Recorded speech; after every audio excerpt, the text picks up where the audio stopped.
He's not. He's a scammer. I swear to God. Do you know what he does? He buys a VPN or uses a VPN. Yeah. You know.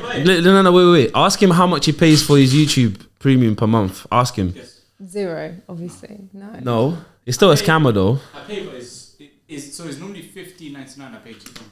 I pay $100. How are you finding these loopholes? So in different countries they charge less. What country you pay it under? Rupees. So India. India is. I pay 129 rupees for premium. It's fucked. And I pay like 75 Turkish whatever for Netflix, and that's like 75. He uses a VPN. Yeah, you know what VPN is, so you isn't can it? change your location. Yeah. So he uses a VPN and then registers through that country. But and then something that's like, like, for example, the Netflix one. So Netflix, you can't assign a UK bank to the account. Understand? So what, do you do it via PayPal? No, so what you do, you buy a Turkish Netflix gift card to make the account. And the idea is once you made the account, after the first month, they're going to say, oh, by the way, it's going to lock off. I showed them the email, it's going to lock off unless you pay. That's when they start getting desperate. That's when they say, cool, we accept any type of payment. That's where you assign your UK bank card to it. But now you're paying $4.99 for premium. Oh, you saw that now? I'm going to do it when I get home. They give me 7 days. I don't know. I can do it whenever I want. So smart. That's a scammer. YouTube. That's not smart. It's a scammer. No, but do you know what the funny thing is? Is that even legal? Yes. Do you know why? I think you're baiting yourself out. VPN. That's why it's legal. I can explain to you why. Because you know when these YouTubers that have VPN sponsorships here. Yeah. You know how they have to like start saying things and reasons to buy it. That's one of the reasons they say. And for those videos to go up on YouTube, they must show it to the sponsor first. The sponsor watches it, approves of it, then it goes online. So VPN in itself is legal. Yeah. However, what you're doing is illegal. It's not because they approve of it. It's immoral. No, it's actually no. I genuinely think it's illegal. I think if they knew that he's doing it, they do, because these sponsorships. Yeah, a YouTuber will get sponsorship for VPN, Surfshark, for example. Then they'll talk about, oh, by the way, if you change your country location, you can use. And they say in the sponsor they don't say you can get it for cheaper. They do. No, I've seen it. No, they don't. They say I've been saying that. I've seen it, and then for you to actually post a sponsor all right, but listen, video, let me tell you something. Yeah, right. It's not the YouTube that promotes VPN. It's the YouTubers that create content that promote that VPN because they pay them to promote it. Yes, but if Surfshark, so YouTube does not allow it. No, because Surfshark and ExpressVPN, all these places, they're legal businesses. Therefore, of course, if they was to promote it and it was illegal, they'll be bankrupt within seconds. But it's not. It's a loophole, which is what this whole government thing is made up of. It's a bunch of loopholes. No, so what? Their service is legal. VPNs are legal. But doing that is also legal because they approve of it. What the fuck are these guys No, talking I'm about? trying to think of ways that I can buy stuff internationally and send it to myself. You can with a VPN. Through I think VPNs mainly work for subscriptions. But probably you still have to pay customs if you send something. That's why I was like, is that gonna work? So it works with so I haven't experimented it, but it works with Spotify, Amazon Prime. It works with Disney Plus. A lot of subscriptions it works with. I'm gonna start a new service called Custom PN. You don't pay customs for imports. Customs? I'm just talking shit. Yeah, you are. Anyway, I wish there was a way to not pay customs. Yeah. Anyway, what's your favorite quote? Welcome to Beyond the Surface. What's your favorite quote? Have we started rolling?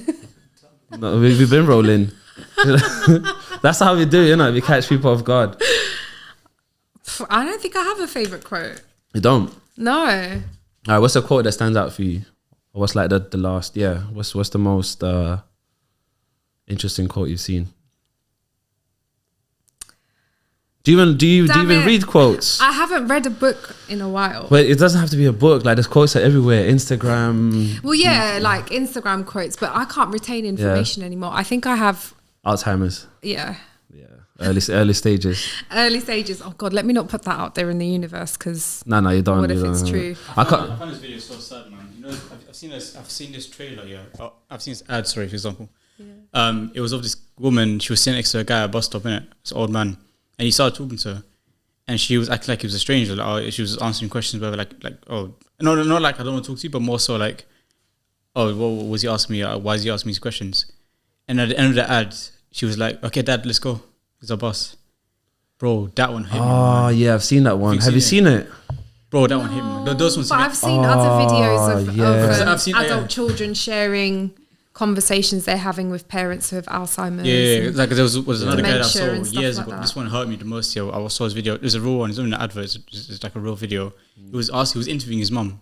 She was at like they were at some fast food restaurant, and he was interviewing his mum, asking him, "Do you know me? Do you know this?" And she was like, "I don't know you. But that was his son." Breaking. Wow, that's crazy. Why are you not going to make me cry at the beginning of... No, speaking of videos, I've also seen a video of Molly May saying that we all have the same 24 hours. And what was the last one? The Kim Kardashian saying... Kim Kardashian saying... Get off your fucking... Can I swear? Yeah. Well, not within the first 10 minutes, right? Well, we don't monetize it. After the 10 minutes, you can start. Get off your bleeping ass. Nah, get off your fucking ass. That's and work hard or something. And it felt really condescending coming from her. Yeah, that's what I'm going to ask you. Like, what do you think about that? I think because of her background and her rise to fame, and how she became famous, and the fact that there is actually generational wealth in that family. You know, it's not like they were dirt poor and then suddenly she shot up or anything like that. They've been moderately wealthy for ages, so it feels a bit like a slap in the face, because when the likes of Molly May and Kim Kardashian say we have the same 24 hours, yes we do, but we do not have the additional help and resources that you have available to you that gives you the capacity to make the most out of a 24-hour day. So, you know, it really was annoying to hear her say, get off your ass and work hard. Why do people like... don't know how to work hard. Listen, so I think, do you know what? So for me, there's a mix of couple of different things, right? I agree with you. I think definitely they have access to different contacts, and I think, you know, once people know people, I think it makes it much easier for them to do things, right? Because, you know, they can just call out one person and whatever. And there's obviously, like you said, there's some generational wealth as well, which makes things easier. But I think there is the other side of it, which is like they probably do work hard. Like, you know, I'm not denying that. So I know you're not, but I'm just highlighting the two sides of the coin as well. But she has nannies, she's got personal trainers, she's got chefs, nutritionalists, she's got aesthetic medical professions. She's got a whole host of people behind her to do the tasks that the average woman is not being paid to do and is expected to do on top of having a full-time job. So I'm not a parent, I'm single, all of that, but I still found that comment really, really hurtful, because I was like, I have the same 24 hours a day, but I work 40 hours a week. I have to cook for myself. I have to take care of myself. There's no one there to support me with those extra tasks for me to go, let me make use of these 2 hours in the evening to think of a business plan, to develop something, to invest into something. So, you know, when you start thinking a bit deeper, like, okay, yeah, she's working hard, but she's saying this to an audience of women who are most likely... You're not even close to being in that situation. They're not even close to financially being close to that situation. Some of these women have to work 2-3 jobs just to keep afloat and take care of their children and, you know, educate them and all of that, with or without a partner, because of their financial circumstances. So it was just a bit like... I feel you. And this is it kind of leads to the next question, which is like, should we as people then allow, you know, a comment like that affect us or like make us feel a type of way? Because I feel like, do you know what it is? So I've heard a comment, obviously, like I said, I don't agree with what she's saying. I do understand the message that she's kind of portraying, whatever, but I didn't feel a type of way about it. I think I could have kind of felt a bit pissed off about it and whatnot. And obviously, even though I'm not a female, I'm a guy, whatever. But at the same time, I think it's less so about us and more so about the gullible and the naive, right? Yeah, I was going to say that I heard that. I got annoyed because I was like, she's never lived a normal life to know what pressures are put on the average woman. But why do we give a shit about her anyways? I don't. Yeah. Oh my God, I'm so sorry. That's my phone. I was looking at you like, why's your phone ringing? My phone's not ringing, I turned it on do not disturb and someone's disturbing me. Counterproductive. How does that work? I think, you know, if you call enough times, it comes through. Yeah, it does. Yeah, so they're clearly trying to get hold of me. So it must have gone to voicemail and they're like, let me try again. What was the question? Wheel it up.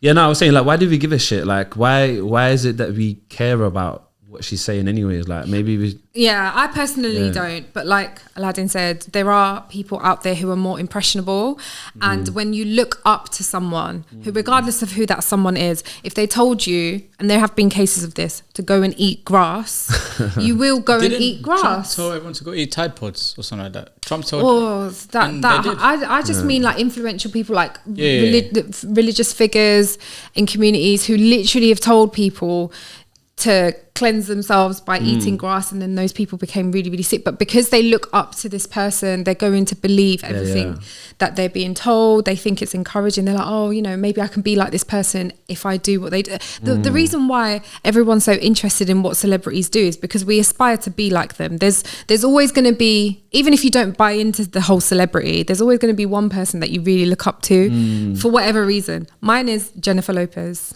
I love her. I've loved her from day. I've loved her from day, because she was the first brown woman in mainstream media that looked and resembled me. So I was like, I love her. Who's this? So I still look up to her, and I'm like, so whenever there's articles going, J-Lo does this or J-Lo does that, I'm like, oh really? Oh, maybe if I do this I could look like her. But it's you know, there's a lot of people who do support the Kardashians and you know, Molly Mays of the world, and they, whatever they come out with, they will follow that. But then obviously there are people who are more cynical, like me and you, who are going to listen to what she says and go, that's trash. I think there's just too many people in the world, man. There's just too many people in this world. Are you trying to say we need to do a population count? Yeah, what are you trying to say? You know what? Wow. What are you trying to say? I saw this stand-up thing from Bill Burr. Yeah, it's the funniest thing I ever saw in my life. He said that if he was like some type of what's the word? Like a no general. What do you call those people? That an emperor, sorry, an emperor or a dictator, or whatever. He said the way he will control population is very simple: just blow up cruises. Anyone that goes on a cruise, just blow up. Blow up cruises. And the way he said it, then there's how are you gonna know? How are you gonna check? Exactly. All the bodies are disposed That's of. what I'm saying. Oh, that's some dark the way he shit. said it, the way he explained it, and obviously he's Bill Burr, so he's a comedian, which means the way he did it was funny. But when you think about, it's quite smart. because he's trying to say that people How are do going you say he's cruises. got a point? How can you say that? Blow people up. People on a we don't cruise. wanna- People we don't have wanna saved get up their cancelled. whole No, I'm just life playing. to go on cruise. You save sometimes. just cruises on. You don't save your money to go on a cruise, man. People that it says that people that go I on. would. Titanic.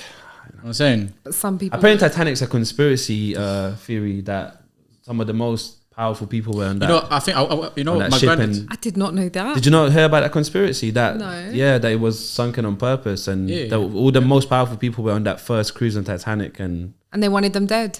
yep. Who's that comedian? Was he alive back then? In the one that you just Bill said Burr. about Bill Burr. blowing No. That's Bill was him. You know what?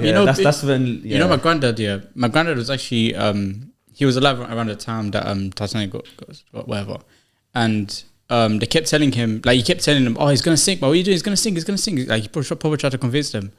After that 10 minutes of trying to persuade him, they kicked him out of the cinema. It was like, oh shit, that's mad.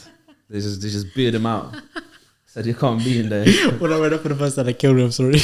I had to recycle that joke. Oh, I love it. I love bad jokes like Oh, that. it's terrible. It's absolutely terrible. Listen, I'm probably the best at bad jokes. Oh yeah, I understand. But now, what's it? No, there's too many people in this world, man. Sorry, what are you gonna call No, you bro. No. Fizz doesn't know this one. What are you gonna call Fast and Furious then? What would you call it? Fasten your seatbelts. I think it's dead. You know. Yeah. I think it's dead. Yeah. Not even Fizz is laughing. That's I the got problem. it. I got You it. got it. I told you, I'm the best at I bad did, jokes. I did the lol that you do in text messages where your face just goes. Do you know what's mad? Yeah, do you know what's mad? So obviously, because I work with young people as well, and like loads of them would know me for these bad jokes, and so whenever I make them, like they used to it by now, they're just like, oh, just Leo, just doing this thing. Yeah, it's typical, man. But now, what's I saying? Yeah, there's too many people on this planet, man. Way too many. And I think, and that's why influence is so easily spreadable. I think influence is low-key like a virus or something like that, where if Kim K has enough reach, she can tell 1,000 or 1,000,000 people to basically do something stupid, and as long as she justifies it properly, they're gullible, they're naive, they're gonna listen to her. Well, she has with the fit teas and the whatever else that brand deals that she's supported her and her sisters. It's quite. I'm not gonna lie to you. Yeah, it's dangerous. I genuinely don't give a shit about her. No, I don't. And when I'm saying this, yeah, I don't mean you do either, but I genuinely don't give a shit, because you know what it is, yeah. And I've realized this till like recently, yeah. I realized that because I don't give a shit about her. I don't know what she does. I don't know who she talks. I don't know none of that shit. But what's happened is that recently, because obviously on Instagram there's different algorithms or whatever, that video popped up on my thing, so I just watched it and I found it quite interesting. But at the same time, I'm like, you know what? If I don't watch her shit and I don't consume any of the content that she produces or whatever she does, like I feel much more peaceful in life. Same. That same clip came up on my feed and I just scoffed at it and went on with my life. But it does make you think, because she's in a position of privilege where she decided she wants to go and become qualified as a lawyer, and she's failed the bar many times, however many times, and she's repeated and repeated. And I was like, I don't think you understand, like, yes, you're working hard, but I don't think you understand the privileged position you're in to be able to spend that much money to repeat your exams, to repeat your studies, to get tutors to help you, to do all of this. Like, she's doing quite admirable work with the legal side of stuff, but she's in that position where she can. There's probably other women out there. There's most definitely are other women out there who feel the same way and want to make a difference and want to go and get educated and qualified and stuff, but they don't have the means to do it. So how is this person who has wealth turning around and saying, you're not working hard enough, look at what I've achieved, when there are women out there working way harder than those people? But because they don't have access to those means, they don't have the financial means, they don't have the resources to support them, they can't do it. A lot of people give up on dreams because they've got a different starting point. And I think talking about starting points, I think starting off from the beginning, I think that's the most difficult thing, because I truly believe that, you know, when we start progressing to kind of like, we start progressing further and further, and we start achieving our goals a little bit more, I feel like things start to get easier as time goes on. The higher up the chain you get, the easier it gets. Do you know what I love about myself? Wow, that sounded so narcissistic. Wow, sorry. I love me. Now, do you know what I love about myself? I have non-virtual social media. What I mean by that, what? Non-virtual social media. So what I mean by that is, I didn't know about this stuff. Okay. Nor did I know about the Molly May thing. Nor did I know about most of the pop culture things going on right now. Yeah. And the only way I hear from them is from people, not from social media, but from people. I've unfollowed all the meme pages on my Instagram. I unfollowed the only people I follow is like people I know, which is like quite a few, to my own demise. And then like stuff like Manchester United and like things you're interested in. Yeah. But it's not meme page, it's not news or meme pages. So anytime something like this happens, I don't hear about it until someone tells me in real life. Therefore, my social media technically is IRL. And I love that, because that means I get to filter out. You're not telling me the same thing again. So is IRL social media though? It's like a real version, because remember, because if I was to follow I'm Just Bait, that's not media. Well, it means you've curated what you're looking at. Yeah, but that's what I'm trying to say is because I don't follow I'm Just Bait and then Young whatever and then this and this and this, I don't get the same post come up 50 times a day. I don't get 50 people telling me the same thing. Yeah. If you used to tell me about Molly May, only you would be telling me about Molly May. And that's the only time I hear it, and I can very easily drown that out. If I get 50 posts that say the same thing, that's going to be very difficult to drown out. You know what I'm saying? Yeah. So I think that's why, like, I started reading this book recently. It's called The Soul Art of Not Giving a Fuck, and it's fantabulous, bro. I don't know what that word means, but it's fantabulous. Reason being is because it creates. Which word? Subtle, art, or fuck? The whole thing is a book of art. But what I love about that book is that I've read like less than a chapter of it so far, and it heavily emphasizes on the fact that if you just don't care, and it's like, there's actually a specific line in the book that is amazing to me. He says, "Reserve your fucks for what matters." Reserve your fucks for what matters. That's my quote. That's a quote, Because like I could say I don't give a fuck. Yeah.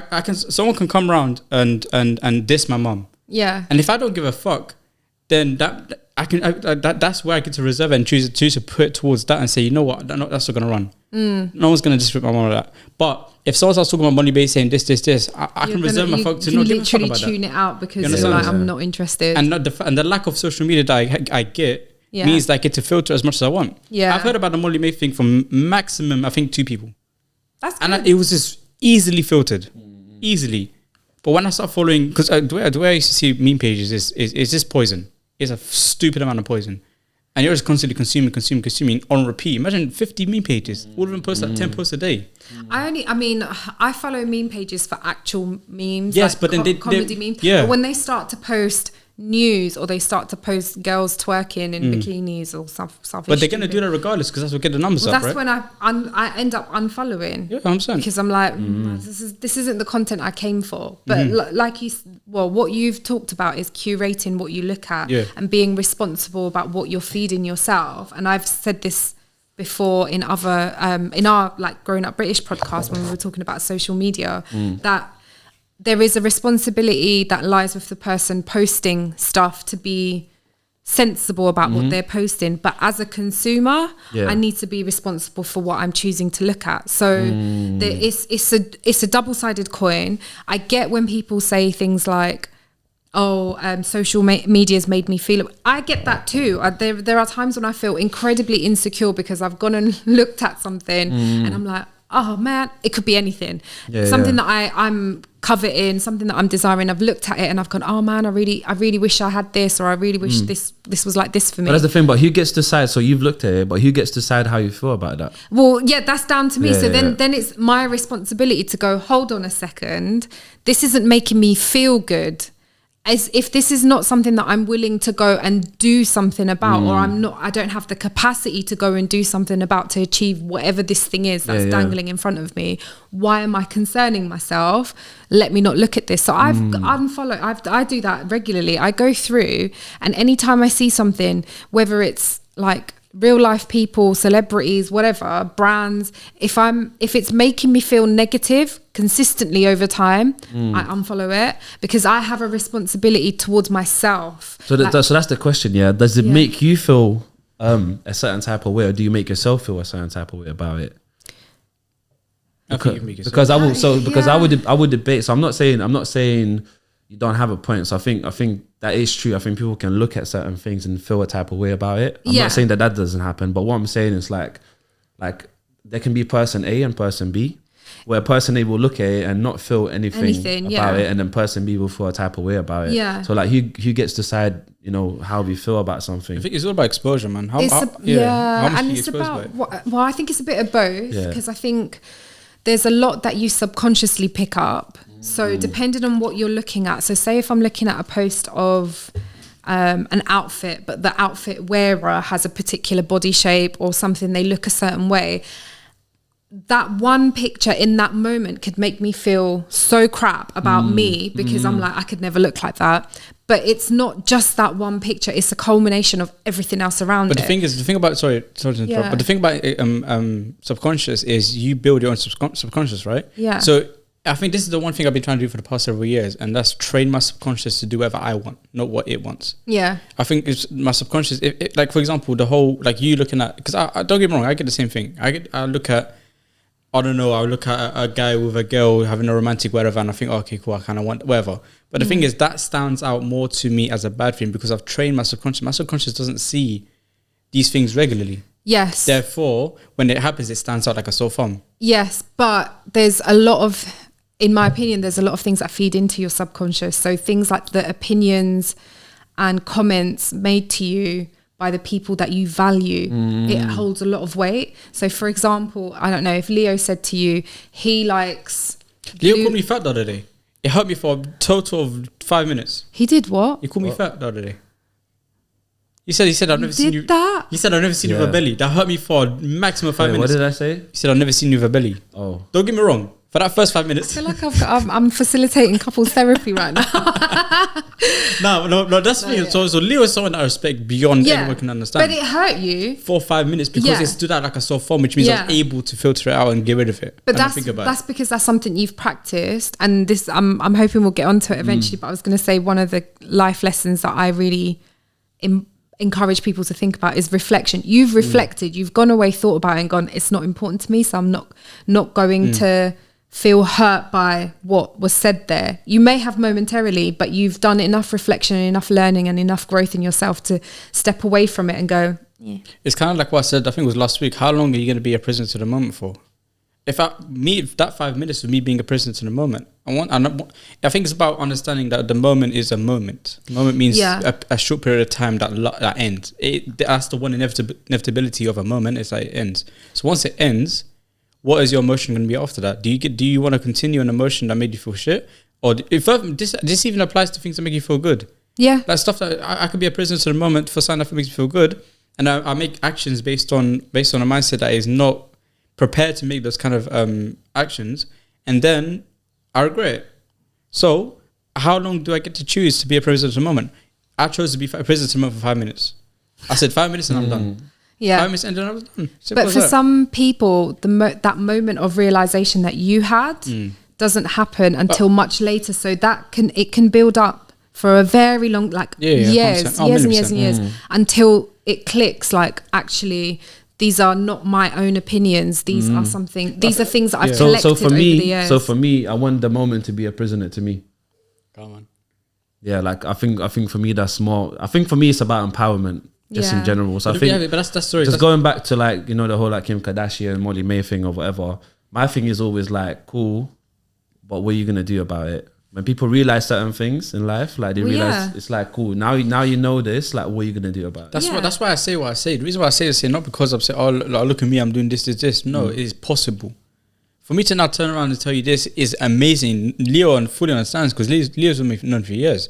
5 years ago, all this would have been impossible. Yeah. And it's about the growth. It's about the fact that I am proving to everyone in this world that it is possible. Yeah. You can have this mindset. It is difficult. 100% is difficult. It is very difficult. But it's all about training yourself.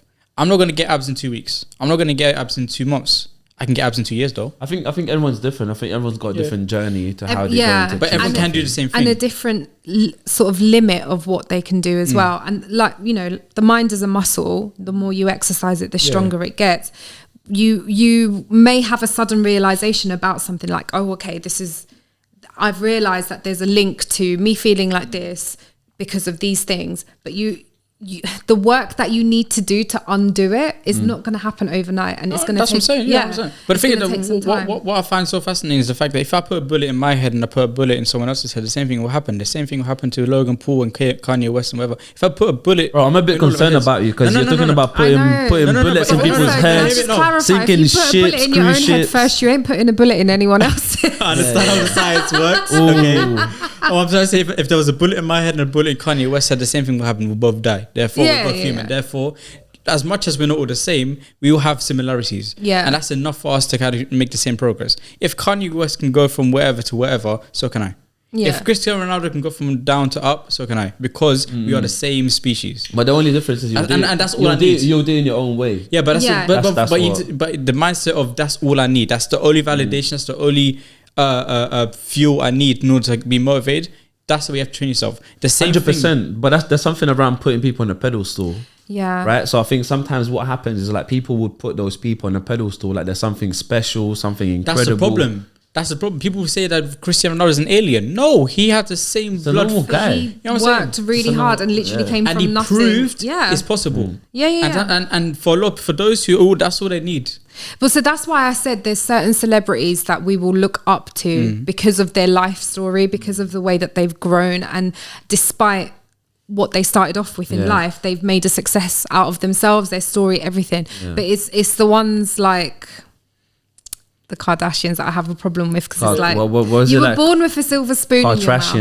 Kardashians. But then again, like I said, man, it's all about the soul. Not giving a fuck. If I've chosen not to give, like, yeah, I think the only reason why this might slightly concern me is because of the population. How many people are gullible? You really want to get rid of people, I do, man. There's too many people. I think he's been thinking about billion people on this planet. It's not bro, if you decide to do something single. stupid, all them people, and I'm still single. Phenomenal. But the problem I'm saying is there's too many. It's too many people. Therefore, influence is easily spreadable like a virus. Influence is a virus, and some viruses are good because it changes your body to be stronger. But some viruses are bad, like coronavirus. I mean, it was fake, but that's besides the point. Some viruses are good, some viruses are bad. You get to choose how you want to take it and which ones you want to take. Which one? I think that's the only virus you can choose whether to take or not take. And the influence. Yeah. You can choose whether you want to keep it. Yeah. Or you can get rid of it by choice. You can't do that for a cold and all these other viruses. Which is why it's so powerful. That's it comes back to the point that I made about having a bit of personal responsibility. Yeah, 100%. And being critical. So looking at what is being sold to you and looking at it and going, is this real? Is this something that's been altered or edited or something in another way to make me think of it as a particular thing? or like it's not a real life product. Basically, most likely though. But yeah. like on a flip side, if you was to design a product, right? Yeah. Like, I'm not saying obviously it can still be authentic, but like you would try. You want to show it off in the best way. In the best way, but also like you'll try like sell it, you know, like, or you'll try create a certain story around it. Like this is what it does. This way it's for. It's basically purpose. In general. So there is an element of like, I don't want to call it manipulation, but there is an element of like I'm trying to convince someone to. Yeah. So what you're saying about influence being a disease. So this is where influencers will get brand deals and sponsorships and stuff from products and labels and things that they don't use, that they don't really fully advocate. It's not really part of their lives, but because there's money attached to it, they're like, oh, use this product, it's great. And then people who look up to that influencer, who respect their opinion, will go out and buy those products, and then that company will have success. But then we've seen the likes of lots of lawsuits happening because companies shot up. They've not really done the adequate testing they needed to do. Like I'm thinking of a particular shampoo brand that caused hair loss in people, and there's a civil class action. Hey, listen. Like it's deep, so like that's where my hairline is going. You know, it's that same shampoo. Look into it. I think cleaning your mind. What shampoo was it? Is it a draw out thing? Is it what? Is it a draw out thing? Are we drawing them out? I think they've been dragged enough. I'm not going to name them. I'll tell you after. I don't think it's something that you lot will use anyway. Oh, cool. Yeah, fuck them. It's not like we're going to ask them for sponsorship. Like. Why not? But what helps with you lose your hair? Exactly. That's what I'm saying. That. I think what helps with cleaning your mind is acceptance of influence, and what people's acceptance of intentions. Understanding and accepting the fact that people have bad intentions in this world. Like for me, for example, I can have the best intentions in the world, and I could be in a mindset of, nah, he can't do that. It's wrong. But that's not enough. Wrong is not enough for someone not to do something. It must be something crazy and outlandish for them to actually not do something. But for something to be wrong, it doesn't matter as long as it's personal benefit. So acceptance of the fact that people have bad intentions, that helps you not give a fuck. Like I understand that you're just a bad person, simple as that. And I've accepted that, and now I've decided to kind of just work for myself. I do this thing, it's quite mean, and I always advise my friends, but I don't argue with stupid people. Yep. And I've always said, so mean. I've always said that the most dangerous person to know is the person who thinks they're incredibly smart, but in reality they are not. So they have this overinflated self of intelligence. Yeah. So it's delusional, but they're so convinced that they're smart that they will, it's quite a destructive way. Like they will try and encourage you to do things because they think it's really right. So I've literally gotten to a point where I'm like, don't argue with them. Let them talk and be like, okay, I'll think about it, and go on with your life. Like you don't have to accept what they're saying. You don't have to take on board what they say. I don't even think you need to bother arguing. It's quite a dangerous response to have as well, because then that person is not learning. But it's you're owning a piece. Like I don't want to get drawn into a long argument with someone who's refusing to see the other side of the argument. So I'd rather just be like protecting your energy. Yeah, it's about protecting your energy. So when I say I don't argue with stupid people, I literally will just be like, oh, okay, yeah, and I'll just move on. I'm not engaging further in the conversation. They'll take whatever they want to take from that. They can say whatever they want to say from it. But my decisions, my outcomes, my actions, all of that are going to be based on me. You come across people like that all the time. I see them in a really interesting way, because technically I think sometimes they're not like, I wouldn't see them as the wrong, like, you know, like people that are like, they would be delusionally like intelligent. They would say like, I'm so smart and I see in a certain way or whatever. I don't think they're necessarily wrong in their perspective. So obviously in their world, they're correct. They're correct. But the thing is, and I think the issue happens when the issue happens when there's an expectation to help them see something in that conversation, and more time they might not be open to look at it from a different perspective. You know what I'm saying? That's exactly what it is. So I think that's the issue. Sometimes the issue is like there's a battle which is kind of like it's not worth the energy, and like you're right, it's about protecting energy. And like, are you going to keep arguing with someone who's convinced that the sky is, I don't know, green? Yeah, I mean, I probably would. I wouldn't. I'd be like, Aladdin. I'd make my own assumptions in my head and move on with my life. I'm actually similar to you as well in a funny way. Like sometimes I just can't be bothered to even have certain conversations. Reserve your fucks. Yeah. Reserve your fucks, man. Yeah. Reserve them, man. It's my motto in life now. Yeah, come on. Thanks for sharing that. No problem, man. Read the book. I'm telling you, read the book. I will, the I book, will. the first 2 pages of the book has more says the word fuck so many times. Yeah. I think that's the only reason you're reading the book. No. I like outlandish stuff, man. I think like the subtle art. It's a subtle art. I'm not giving a fuck. It's such a beautiful title, man. Yeah. And stuff like that. It stands out to me, man. I like unusual and unfamiliar things because, quite frankly, I'm basically unusual and unfamiliar myself. Which is Speaking of books, if you wrote a book, what would you call it? Potato. Potato. God damn. Why potato? Sensational. Potato. Potato. Potato. Yeah. I feel like that sums up me. Yeah. Potato. So you're a potato. Potato.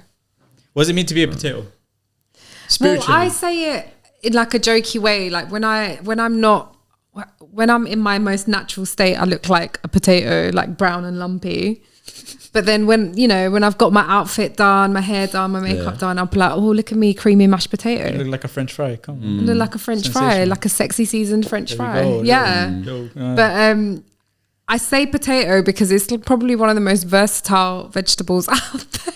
You can make bare things It's with true. potatoes. You know what? You can do so many things. Potatoes are great. Yeah. Potatoes are great. And that's why I'd call it a potato. Yeah. I don't think anyone would want to pick the book up to read. I don't look sensational, but I am. But I am. I'm versatile. You could do a lot I'm with usable. me. Yeah. No, I'm not. Usable shit. I think Aladdin would buy it if it was called Potato of Not Giving a Fuck. I think. My favorite YouTube channel is a guy called Potato Jet. What's it called? He's called Potato Jet. Guess what kind of content he makes? Guess. Potato? Nope. Oh. Flying potatoes. Planes. Literally cameras. He talks Cameras. about cameras. That's his whole channel. Such an irrelevant, exactly. But that's why I love him because his content is literally like that. Like he'll start a video by talking about how his dog shit in his pillow one day, and then I was gonna do a review on the new Lumix GH5 of a 16 to 8. You know what I'm saying? It's so random. So random. But again, that's what why is his dog getting on his pillow? Dogs. He has like 5 dogs. It's crazy, man. It's insane. But the fact that his channel is called Potato Jet, his content is like vloggy style, but also kind of educative. Sorry. Educational. Educative.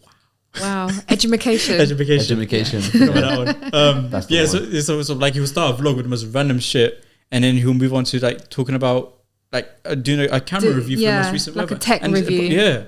But then he also like it's random, but that's why I love it. And I've learned so much, man. I'm telling you. But it's like a conversation between friends, isn't it? You start talking about potatoes, and then suddenly you're going to start talking about. And you learn so much because this guy, like, I think there's a beautiful balance between acting a certain kind of way, but knowing within yourself how smart you really are. This guy knows a lot about the camera and the film industry, like a lot. He is so educated in it. Yeah. But he's in a space in himself that he understands that he is educated. He knows his shit. Yeah. So when shit hits the fan, he knows what's gone. Yeah. You know what I'm saying? And what if the shit hits the pillow? Off the dog shit, it's the pillow, yeah. But then when I'm sorry, but it's just it was the visual I had in my mind. No, it was just But like, it's like that beautiful balance of I don't always have to be serious. Yeah. Sometimes I want to be a child. We spend so much time or so much of our childhood trying to be a grown up that we end up by the time we hit our 50s, we're like, shit, I was wasting my whole time trying to be at this age. It's useless. Now I'm lucky enough to kind of have that realization from early. Yeah. Now everything I do is basically childish. Leo can vouch for that. What do you do? What do you do that's childish? Leo, do you want to answer this one? No, go on. How do you tap into... The most random of things, man. If from the way I speak, I don't say long story short, I say short story long. I don't say TikTok, I say TokTik. You know what I'm saying? Stuff like that. It's playful. Yeah, but then there's also a thing of I'll inconvenience someone then laugh. But I make sure the inconvenience is not, but I kind of try. Only on Mondays. Is this stuff? I can't. It's so natural that I can't even talk about it. I can't even tell you. But it's like just be childish to the point where it doesn't hurt anyone. Yeah, it definitely hurts me all the time, but it's necessary. But there is something to be said about tapping into your inner child and necessary, man. Doing stuff that makes your inner child happy. Yeah, we can't zone them out. Wait, where does the inner child go? I don't think your inner child ever leaves you. Because what's inner child like? It's the no. I know. yeah, I'm just kind of inside. like I'm exploring in a philosophical kind of way. Like what is an inner child? Like what? I guess it's your younger you. It's your younger you who had hopes and dreams about who you would become. I'm not the younger me no more. So. Yeah, so I know physically we've aged, mentally we've progressed, but our memories and a lot of who we become as adults stem from childhood experiences. So negative it's more like and positive. about society and being accepted. No, I just mean no, not even. But I mean, yes, that. But no, I mean, so the inner child would be more true to ourselves, right? Like, and then you spoke because exactly. So as a kid, you know, you do things that make you happy. You know, kids will play dirty. Kids will go play in the mud because that's something that's intriguing to children. I don't know why. I've been conditioned to not like mud, but you know, their parents or their carers will say, "Oh no, don't play in the mud. Don't do that." And then that's something that sticks with them, and that could swing them in many different. The outcomes could be very different. So they could become incredibly germophobic, or they could become the other end of the spectrum where they don't care. But it's how they took that comment on board and how they held it inside them, and a lot of who we become as adults. And, you know, when we become parents, what we pass on to our children and future generations comes from what we ourselves experience as kids. And sometimes there's certain experiences in positive ways that are like lasting memories that you always look back, like, I don't know, you had a birthday party and you had the best birthday cake ever. That's such a positive memory, and you might want to share that in the future with your children. Like, I want to give my kids that memory too. But on the flip side, sometimes you can have a really negative memory associated with something. So one of the things that I'm going to give as a personal example is I'm not that big on my own birthday, but that's now as a grownish adult that I'm like, I'm not bothered. But it's because when I was younger, like primary school age, I threw a party. Oh my god, this is bare sad. Please, no sympathy. It's just it is what it is. But like, I tried to throw a party from my 7th or 8th birthday. Like my mum like invited some of my classmates and stuff. No one turned up. No one turned up. Oh, that's a stinker. Yeah, I know. It was really, really sad. And I remember that day. I've had countless birthdays that have been amazing, but I remember that day clearly. I was 7, 8 years old. I remember that day clearly, being really upset. And the lasting impression that had on me is now that I don't really care. Birthdays are just like another day. But that's shaped who I am as an adult. But my inner child is saying to me, I really like birthday cake. I want to do something for my birthday. This is going to make me happy. Let me go do those things. And now as an adult, I'm able to do those things. I'm able to go, you know, if no one turns up, I will still go and do something for myself that makes me happy and makes my inner child happy. I think that's why I got cinema by myself, you know. Cinema by yourself is the best. Oh, listen, I'll Bluetooth spot you from now, because cinema by yourself, people don't understand how fun it is, man. And whenever I tell people that, they're like, "Where you go by yourself? Are you lonely? Do you want to hug?" I'm thinking, no, I want to watch a good movie. Yeah, I want the experience without someone chatting to me, and I want to eat popcorn by myself. I think one time I tried to go with a couple of friends here, and they started talking. They were talking through the trailers, and that's fine. Yeah, that's fine. But then I was kind of bothered by it, because like I like watching the trailers. Certain movies I like watching the trailers in the big screen. Then they started talking in the movie. Yeah. No word of a lie, I went down like 4 rows and sat by myself. Yeah, they didn't without me. But then also, I want a good movie experience. You spoke about you said something that triggered something, that a memory. You said that like with birthdays, like you're now that you're an adult, you can do so. This. I had like an epiphany a while back here. It was so fascinating. It was so funny to me. I was in bed here, and I realized I wanted Ferrero Rocher. Okay. And then for a split second, I realized, wait, I'm an adult. Yeah. I can go buy Ferrero Rocher, eat the whole thing, and no one can say shit. I know. I did that within an hour. I had a whole box of Ferrero Rocher just finished on my bed. It is the best. But you're satisfying your cravings, your inner child. I think the first time I got paid, I used to be a football card collector when I was younger, and I would rarely ever get packs. Like, I think whenever I get 50p, I would just buy a pack. Like, it was insane. I would get like 1 pack a month. The first time I got a job, I bought like 4 boxes of these football cards. Yeah. And I had I had a nostalgic orgasm. I had a nostalgic orgasm. I love that. It was that is phenomenal. so good. Oh, it felt so good, man. Like this is like it's this thing that you always wanted, and to this, and it's mad because once I was doing it, I felt the same way I felt when I was 12 years old or 11 years old. Yeah, doing the same thing. Just opening them and Yeah, but there's certain foods now that I realise as an adult were broke meals, but they're like comfort food to me. Like they're something that's really special. What's your broke meal? On your one as well. What's your broke meal? So my mum used to make mushy peas, like refry them with onions and spices and stuff, and put them in sandwiches, like in That's bread. not a broke meal. No, it is because if you think about it, It's cheap. It's cheap, and it's because there's nothing else Yeah. that she could feed us. So there's no protein for I don't know, whatever. There's no actual vegetables. There's no carb. Like it's not nutritionally dense food really. It's like sweetened But it peas in a tastes can. good. But I used to really look forward to it as a kid. I used to love it, but I never clocked that that's what it meant until I was much older. And mum sort of talked about it a bit, and I was like, oh, that's a broke meal. Like that's the end of the month.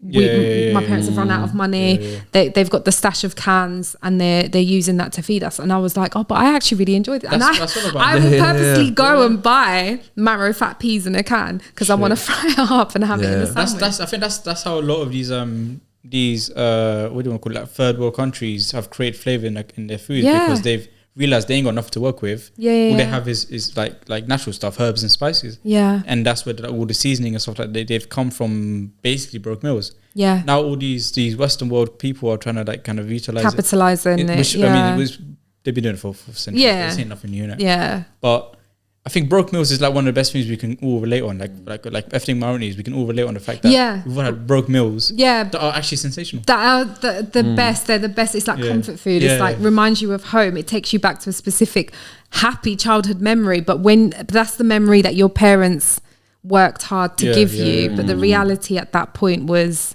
I found it so fascinating, man. Yeah. Especially when I don't think I have I probably do have a broke food, but I don't know, but the fact that you've associated, I think again, this is a choice. It's a subconscious choice. You've now chosen to turn a negative thing into a positive. Well, I didn't know it was a negative for a long time. It was though. From the perspective of your parents and even you now. But technically it's not negative. It's we get to choose if it's we get to choose, and so I've chosen to go down the positive. What's your broke meal? Oxygen. Cheers. Sleep for dinner. Sleep for dinner was the one. We were talking about this on the way here. My broke meal was actually oxygen. Actually, it's pancakes or waffles. It's the same shit anyways because you can have mixture's pancakes. the same. Mixture's the same. Huh? You make it yourself or bought from the shop? Yeah, I learned how to make it myself when I was a kid. So waffles and pancakes. Like just need flour, milk, eggs, and, bit of sugar, and you're pretty much good to go. Quite easy to make. So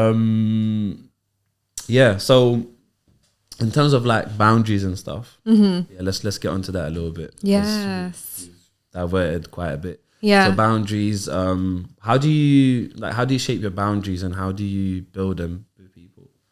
So the unfortunate thing about boundaries is we don't know what our boundaries are until we've experienced something that exposes to us what is a boundary to an individual. It's you can hypothetically set boundaries, but until you witness something yourself or you experience it yourself, it's very, very difficult to say this is my boundary. This is what I refuse to let anyone ever cross this line ever again. In a perfect world, we would never have to set boundaries because there would never be anyone with ill intentions coming towards us. But over time, experiences, all of that, we learn along the way that this kind of behavior is not good. I've identified this as something that is a negative in my life, so I'm going to set a boundary and say I'm limiting contact with this person or cutting them off completely.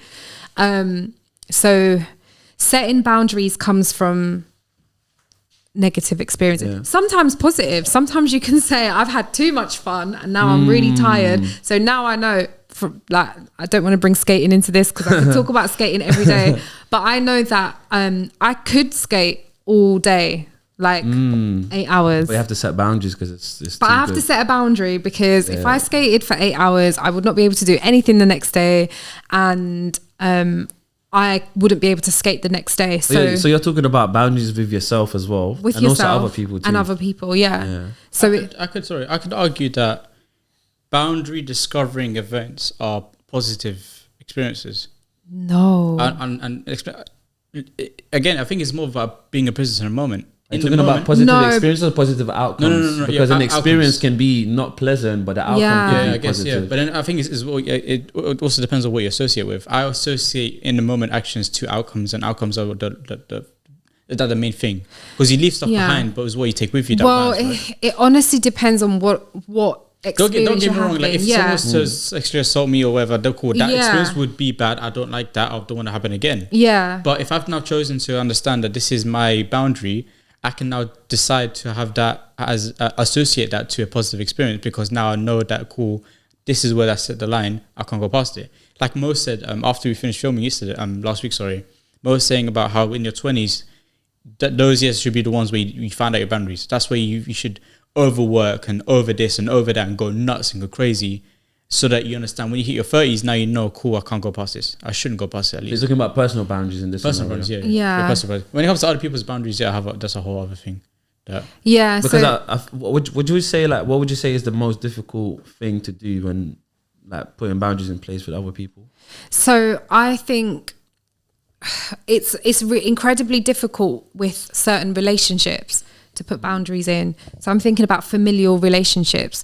Sometimes we're expected to overlook really terrible behavior from like relatives simply because they're relatives, and they will not respect any of the boundaries that you have, or, you know, respect the boundaries that you have for yourself and for others. And is that post communicating the boundaries? So is that like, cool, I've communicated, oh my God, I can't even talk. I've communicated my boundaries. Yeah. And then after that, the person is still disrespecting my boundaries. Or is it more about I haven't communicated them yet? And it's both, but it's even more so after you've communicated it. Yeah. So a boundary, for example, could be, I don't know. I'm thinking of like young children being forced essentially to hug older relatives or give them a kiss when it's very, very clear that the child is like, I don't want to. The parents and everyone else are saying, no, that's your grandma, no, that's your aunt, your uncle, go and give him a hug, go and give him a kiss. That child has set a boundary with their behavior. They're going, oh no, I don't want to. They're hiding behind mum and dad, they're running away. You've overstepped that boundary by pushing them.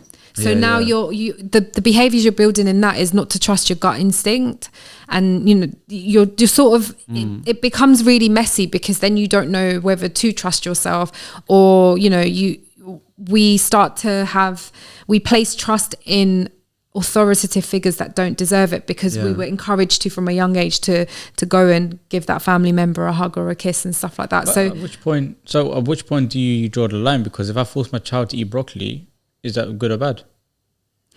Well, what's the reaction of your child? Doesn't want to eat broccoli. I mean, I don't even want to eat broccoli to this day, but I would have loved to be a veggie, not veggie, but like someone that enjoys eating vegetables from young, because it benefits me in the future. But then the question is forcing you to eat them, is that what's going to make you enjoy eating veggies? No, I guess, or is there another route of getting to that point? I think it really heavily depends on the person. I mean, broccoli's not the only vegetable. If the goal is I want my children to eat vegetables, you present them with a variety of vegetables, and they should. I think what's usually missing, usually missing, even with kids, like, you know, even younger ones, is that piece of conversation or piece of understanding. Well, kids can't verbalize. Yeah.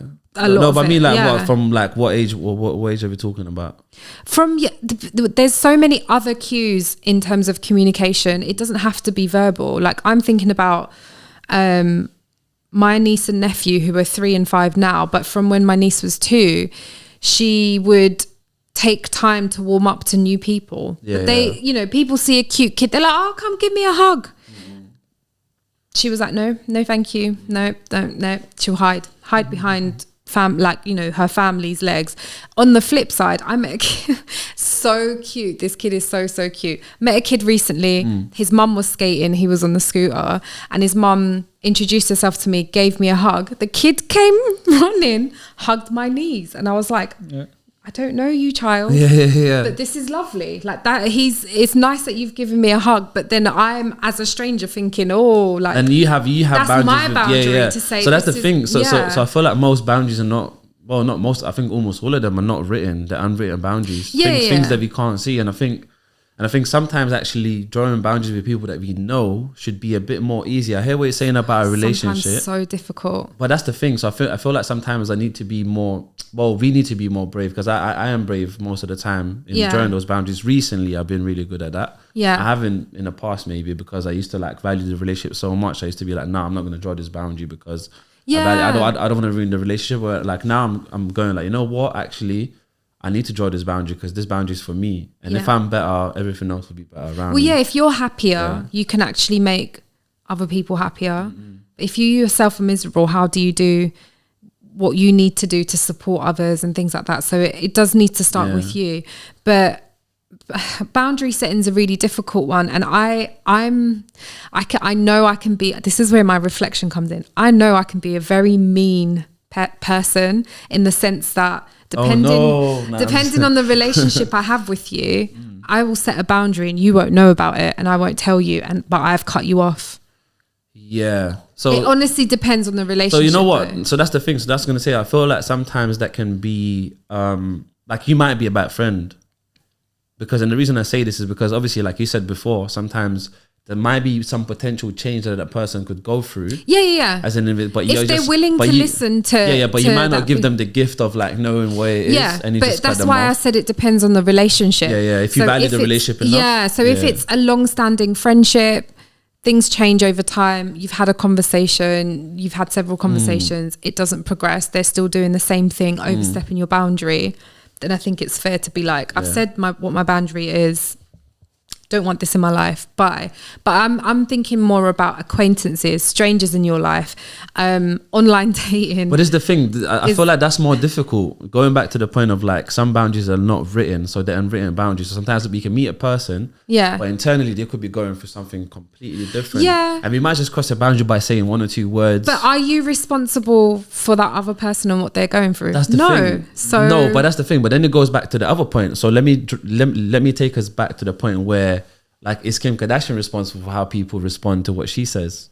No, she's not. That's almost exactly the same thing. Yeah, but that's why I said there has to be a level of personal responsibility. So she said what she said. She's going to be talking whatever she's going to be talking. But I'm sure we'll hear more stuff from her. Yeah. But it's how we take it. So people who are complaining, like, I completely understand. I'm not bothered enough to complain. So I'm like, all right, I'm spectating. It's fine. But there are some issues that you do feel more passionate about. There are things that you do have a more closer connection to and you want to speak up on them, and you will speak up on them. I was thinking more along the lines of when I'm being mean, it's the people that I don't know. Yeah. So I was thinking of like online dating. There's certain boundaries that I have in place. I'm not going to communicate what those boundaries are because I feel like some people can be quite manipulative. They'll adjust their behavior. You know, they'll ask you, what are you looking for? No, are you online dating right now? Oh, I'm using Hinge right now. Okay, cool. What's your experience been like so far? I'm not very active this is going to be a fun conversation. So how do guys usually hit you up on Hinge? So they'll like a picture or they'll respond to a caption. Do they do like creative lines towards the caption, or like do they try to do some funny? Some of them do, and I actually appreciate the effort. Yeah. So I'm more likely to look at that profile. There's still a sort of elimination process, so they might not make the cut. Yeah. But I do appreciate the effort more. So it might be someone I would have bypassed before, but because of the effort they've made, I'm like, oh, this is quite interesting. Yeah. Let me see where this goes. But most people, it's quite lazy. They'll like a picture, you'll look to see who it is, so then you're like, oh, I like the look, let's match back, and then you'll get a hey, and it's like, and it's like cool. I can argue on their case. I'm on the other person's side when it comes to that situation. As in, don't take his argument seriously. You do the hey. Yeah, there's nothing wrong with the hey. It's how the conversation goes after. Usually the hey, how are you? What are you doing? Becomes a very circular conversation. Yeah, that part is right. Yeah, I've recently found out that trying to what's the word, canoodle with women recently is just. I don't think you should use that word. Listen, he uses different. I don't know what they mean. Canoodle. Do you know how it describes people passing away? Oh. Skip the bucket. Yeah. I'm sorry. Anyway, go on. What's the point? Skipped the bucket, not even kicked the bucket. Skip the bucket. Yeah. It's actually kicked the bucket. Is that actual ball? Wow, I didn't know that. Anyway, Talking to women has become a tedious experience for me, man. And it's mad because I used to be mad active with it when it comes to, in secondary and college. I was like active. Wait, you were using dating? No, dating, no, Instagram. No, there was. Instagram is the biggest dating app. I'm saying, yeah. But no, there was dating. There was a dating app back in the day called Yellow. So you were sliding in the DMs from young. Oh yeah. Minimum 5 girls a day. Minimum. 5 girls a day. What was your hit rate? What was your success rate? Oh, like 2%. I'm playing. I was about to say 1. No. It wasn't amazing. I don't want to violate. Less than 50%, regardless of the fact. That's actually I was being generous because I would have said 0, but 1%. Regardless of that point, back in the day I was mad active, and now I've just realized like I would message a girl, for example. Like I rarely message women nowadays. Like maybe once a blue moon every 2-3 months, whatever. But it's like I find it tedious having to rebuild a connection with someone. It's like, here's the thing, yeah. Like my first girlfriend, for example, after we broke up, every girl was how long were you lot in a relationship for? Like 2 months. It was insane. I was 16 at the time. Does that count as a relationship? I don't think it does. I don't think I've ever been in a relationship. I don't think I've ever been in a relationship technically. But after that time, every woman I spoke to after that, I was like, I wanted to continue where I left off. I didn't want to have to go through that whole process of actually starting to build a relationship from scratch. And I've now had that more often, more recent now. Like I don't like having to build a whole new relationship. Question. Answer. If you left a place of work, say you went through, you did the interview process, you got the job, you got offered the job, you start the job, you do your probation period, pass it, you stay another 6 months, decide to leave because there's another opportunity. And then it doesn't work out. So you decide to come back to your original company because they've advertised your role again. You have to go through that same process. So you can't just pick up where you left off. That's the thing. People like Bob see you play games how you play life. For me, I don't play those two scenarios the same. When it comes to career, they're not the same. Effort. Yeah, absolutely when it comes different. to career, like I'm working insane for my career. But I think that leaves very little energy for women. No, but I think I get what Fizz is saying. Like to people, I think it's unfair to people to expect that. Because I'm bad for that. I'm not saying I'm working so good. What I'm trying to say is that what you're saying with that is there's an expectation on them that their life has been on hold until you've decided to come back and pick up with them. No, I'm not trying to say that. I'm trying to say that. And what I'm saying, I'm not saying that what I'm doing is good. 100% not. I'm your wrong. ways, I'm wrong. man. No, because as a friend, it's too much effort, man. This is so much effort. It's not too much effort. Like, no, don't get me wrong. There's one woman I started talking to recently, and instant clickage. Like it was insane. I loved it. And we're probably like, blah, blah, blah, blah. But over Insta. Yeah. The more open dating apps. But the relationship I've designed a bit with her is amazing, and that kind of conversation I think is sensational, and I'll entertain it for months. But then there's some other ones where it's just not. I wanna pick something apart that you said. Okay. You said the relationship that you've designed and built, but a relationship is a two-way thing, so it's not you. We've designed. Yes. Okay. I guess language. Freudian slip. Yeah. I would debate that on the last episode, but yeah. No, but the one that's been built and designed. I mean, designed and built regardless. Amazing. I love it. Okay. But I seem to be getting that so little now that I appreciate it more when it happens. Well, it's always quality over quantity. 100%. Yeah. 100%. But then again, back in the day, quantity is like a Jehovah's Witness, man. If you're knocking 100 doors, at least one person's going to say hello. So that's how I approached women back in the day. It's conversion. Yeah. It wasn't good, but it was conversion. I mean, didn't really work though, did it? It did. Here's the thing. It did back in the day. So that 1% worked. I enjoyed the 1%. How little it was. Now it's 0 because, I mean, no. It's like 100 women and one says yes. Now it's 5 women and none say yes. So it is a numbers game, man. The same way in business is a numbers game. But I've decided not to put effort. Well, let me go back to Fizz quickly because I'm super interested in. So what's your experience like so far? So guys will hit you up on Hinge. Yeah. And be like, hey, or like some of them would like what would be a line that would work? I don't think there's a specific line. What I am more impressed by is when they look at the information I've chosen to share on my profile and they've come to me with a message that shows they've read it, that shows they've taken a bit of care. Because I wouldn't just like someone's picture, send them a hey. I'd actually look to go, do we have any shared hobbies or interests, or have they said something that's really interesting that I want to find out more about? So how long would you conversate for until you got on a date? Or is there like different not, time period with different people? Like how does that There's work? not a fixed time frame. There's not like a deadline or anything like that. So someone hit you up like, cool, they've messaged you for the first time and yeah, a couple lines and then they go, you know what, let's go out on a date in like a week or two. I probably, if it depends. So I probably would, because I do a lot of filtering. That's interesting. So tell me about that as well. The filtering. So obviously you match first, then you see if the conversation on the app is flowing well enough to move it on to. What if the conversation app is not flowing, but it would flow in real life if you went on a date? But it's hard to engage. It's like I need a little bit first on the app and through chat before to feel comfortable enough to go on a physical date so that we can continue the conversation. I think that's the problem. I think that backfires when it comes to like women most of the time, because I think guys are probably more willing to go out on a date but quicker than women do, and I think sometimes that filtering process doesn't really work. But there's a reason why women do so much filtering. Safety. Yeah, okay, to be fair, you know what? I understand that. I'm not going to argue with that. I understand that, but I think maybe, and I know this is gonna sound, because I can see already people might be like, why? How can you say that?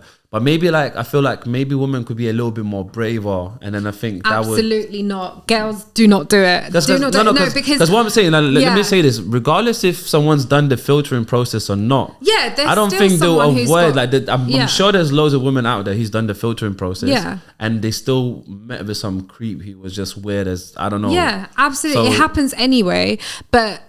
Because there's so many creeps out there, this is all my opinion, by the way, other people will feel differently about it, but I wouldn't do it for myself because I'm not willing. I have very little free time. I'm not willing to share that free time with people who are not deserving of it. So I need to do the filtering.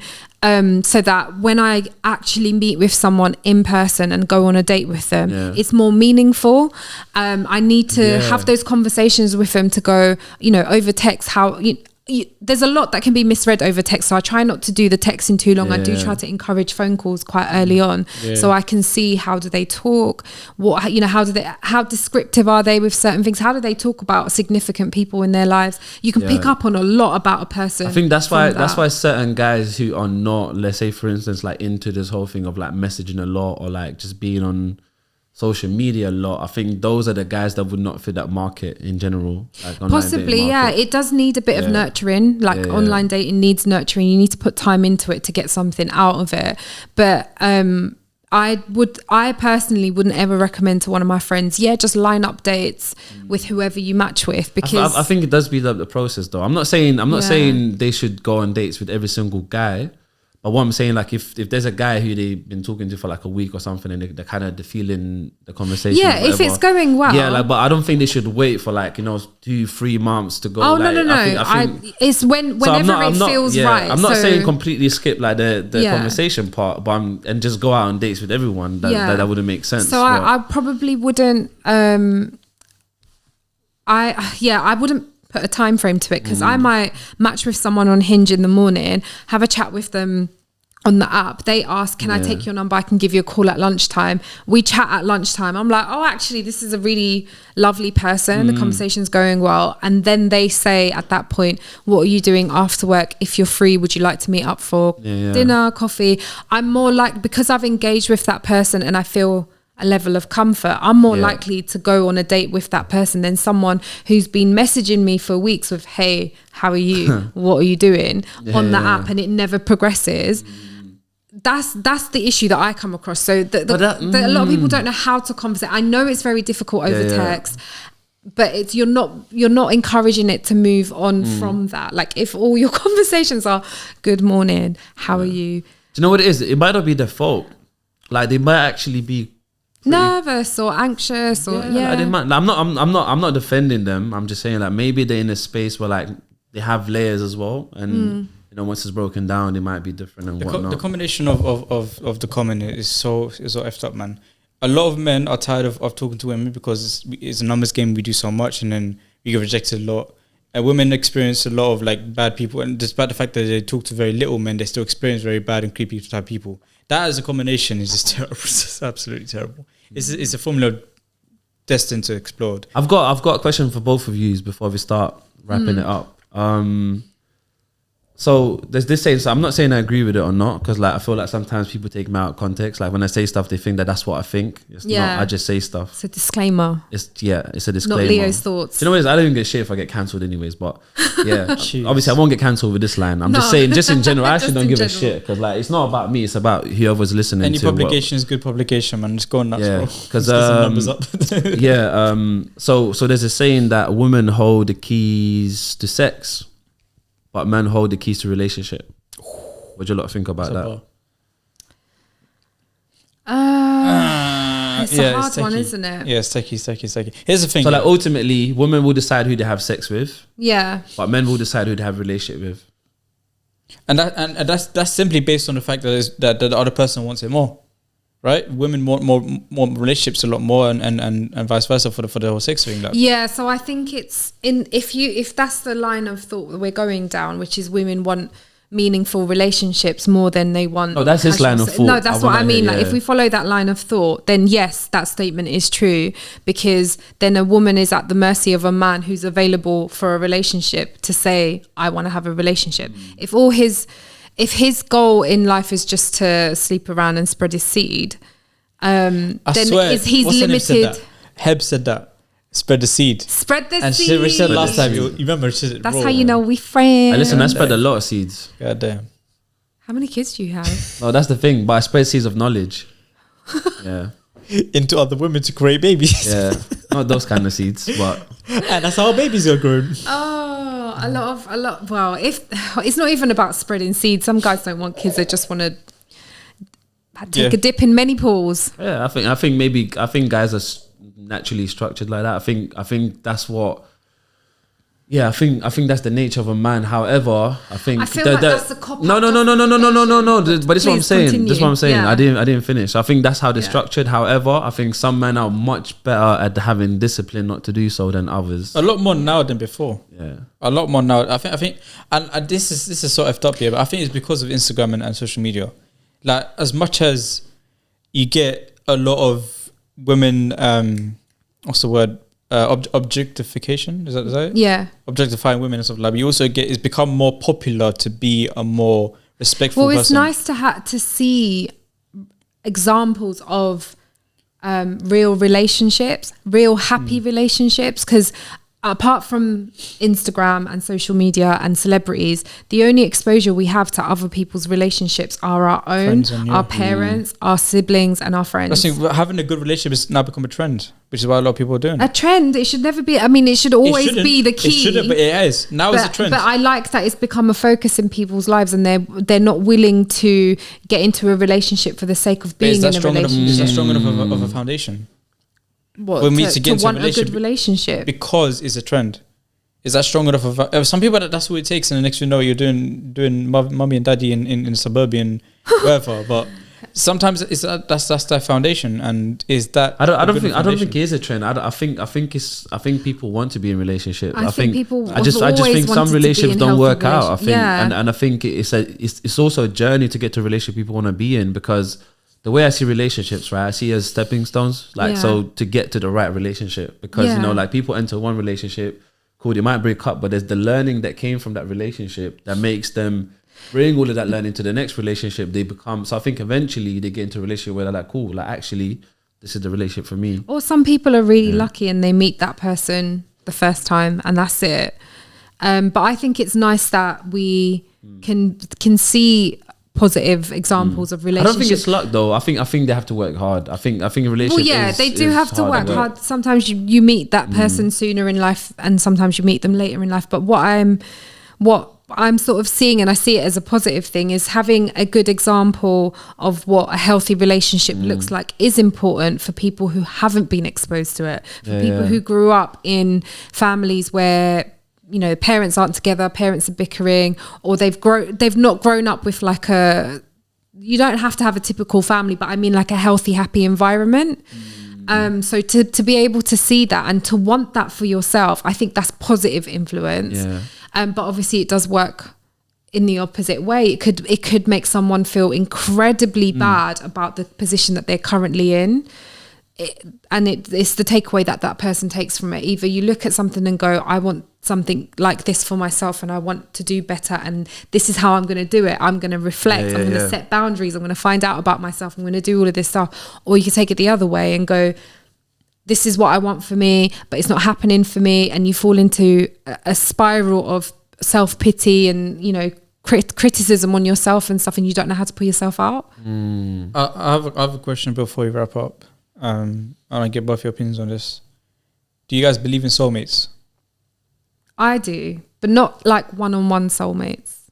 Also, explain. Because I feel like I've met people in life who you just instantly click with. As in, I feel like there's soul families. Okay, yeah. So there's people that you instantly click with. I have a friend, I talk about her all the time. I call her my soul sister for a reason. We met when we were 16. And it's like, we just know there's something up. We just know that something good's coming. We just know, like, when we don't, sometimes there'll be weeks or months because she's busy with her growing family and stuff where we won't be able to talk. But when we talk, it's like there was never a gap. But from the moment we met, we met, it was like an instant familial connection. It was like, I've known you before. That's my relationship with Sammy. That's literally my relationship with Sammy. So I say she's my soul, so she's my soulmate, like my soul sister. So yeah, I do believe in it. I think that. But you don't. So you believe in you believe in soulmates, but not necessarily in a relationship.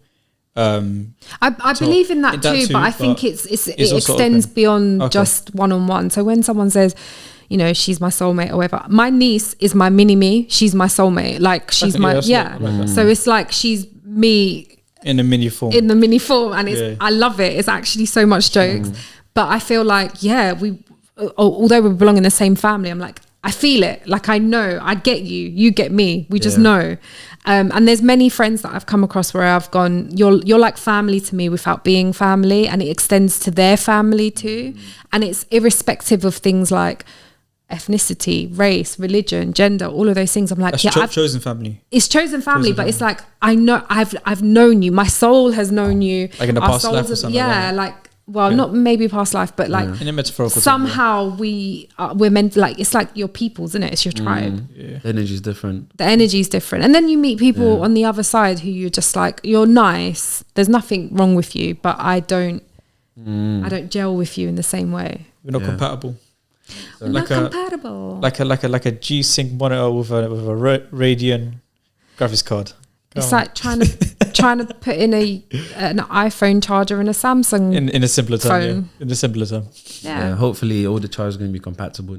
One day, man. You know they're never going to happen with Apple. You know they're working towards true wireless charging, where you have like a little. That's what I was going to say. That's what's going to happen. You have a little wireless box. Charging. You have a little box in your corner across all brands. Yeah, so it already exists. Like you can it does, but it doesn't generate enough power. So you have this little box in the corner of your room, and it shoots out energy, and your phone basically sucks it up, which means there will no longer be need for a battery in your phone.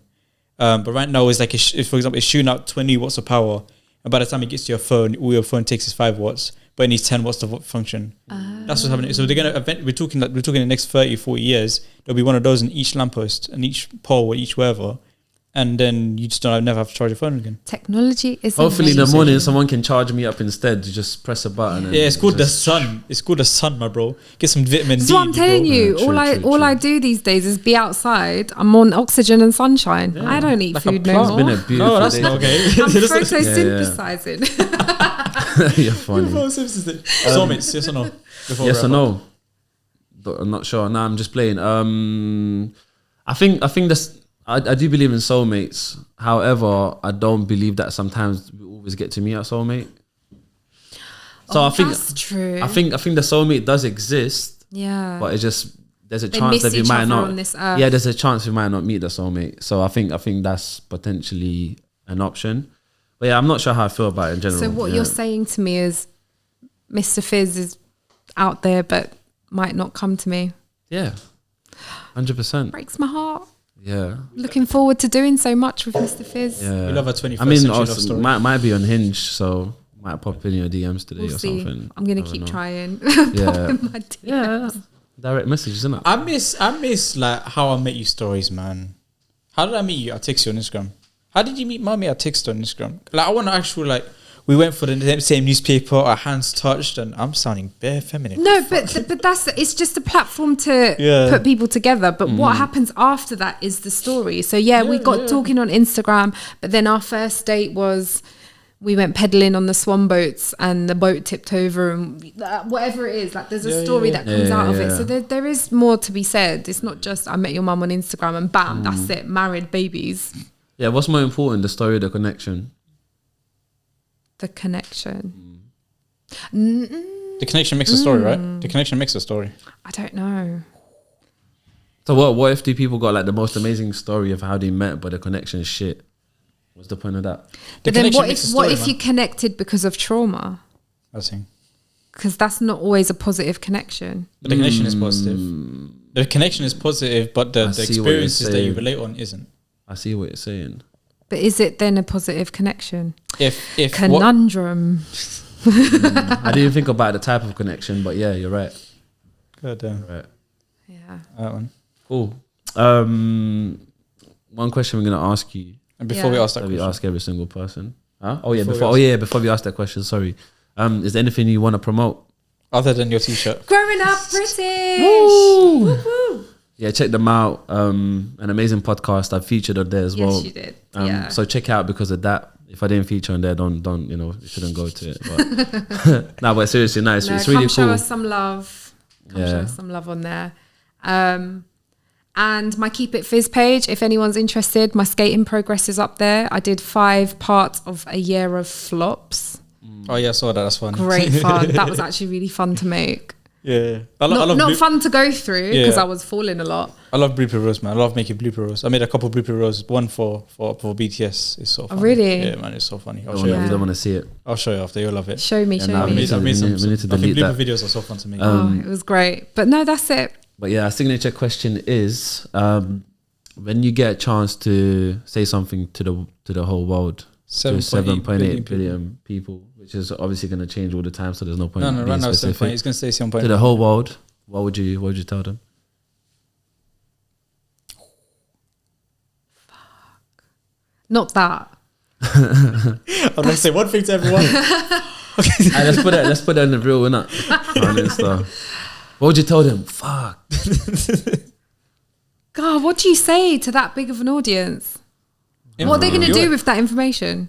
I was just telling them to shut the fuck up. It's not about what. I'm just playing. I wouldn't. It's not about what they do. It's about whether they can you. If it's a numbers game. If a Jehovah's Witness knocked on 100 doors, 10 of them are gonna say hi. If you can speak to 7.8 billion people, a couple million of them will say hi. What do you want to say? Maybe what I'll say is, "Hi, it's me, Fizz." You know what? Yeah. So wise. You know what? Just see what happens from there. You know what? I'm gonna not necessarily help you out, but I'm gonna direct you a little bit on this question. Yeah. Yeah, please do, because that stumped me. Yeah, I know it does. I think start the pod the same way we finish the pod. Yeah, exactly. You asked me about a quote, I can answer. You asked me what I'm. That's what I said. This is not structured. We don't do all of that. No. But yeah, so what do you feel like, see right now in the whole world, like what do you feel like humanity's missing? Oh, love for each other, love and respect for each other.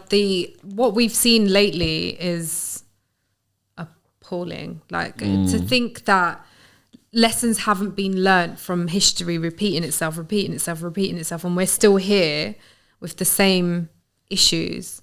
It's because there's a lack of love and respect for each other and leaving them alone to accept people for who they are and what they believe in and all of that and have that as going, you know what, you're different to me, it's cool, I like you, you like me, we're happy, I respect you, I love you, let's leave it at that.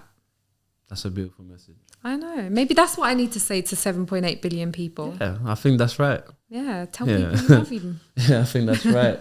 But yeah, much gratitude for being here. We didn't even get to talk about everything. I know. It flew by. I can't believe it flew by super quick. We'll have Ben on the pod and then bring you two on together. That'll be jokes. Yeah, I want to get Ben next. Yeah. And then at some point we'll Yeah. And then maybe at one point we'll get everyone from Up British. We'll have a pod off. Pod off. A pod I off. think that'd be Aye, cool. we Do should you know do a what? pod, yeah, I think with you all know the what? peoples we have the pod on. I think we should do like a collaboration of like just I don't know, just a group. Yeah, of that would be people. really fun. Do something really funny. Dude, we should actually, if you can afford the facilities, do a pod with all the pods we've already had on. So Black Man the Traveller, Go on a British, Conscious Conversations. Other pods have we had on? A few And of what, get us to debate? It's everyone knows. Debate, have a conversation, whatever. Everyone, because when you get a lot of the same thing, Yeah. it creates something even better. A lot of podcasters in a podcast will create a mega cast. We just have to set some ground rules because I can see how. Yeah, that's you got super Igor crazy. You might have to have like the talking hat or something. Yeah. You can't Yeah. talk unless you've got the hat. Fair enough. Or whatever, an Yeah, item the of talking some stick. kind. Yeah. A talking Nah, stick, yeah. Yeah. Could You're be right. something You're really right. obscure. Yeah, you're right. Sweet. Talking cheese stick. But yeah, on that note, If to be talking, take a bite out of it. Talking chip. Talking potato. talking potato. Talking potato. That's it. That's it. That's the it. talking That's potato. That's it. Talking Gotta potato. rock, man. That's Gotta it. rock. You've got to bring one with Yeah. roots growing out of it though. Talking potato. But yeah, on that note, Thank you so much yeah. for having me on. yeah, it was our pleasure.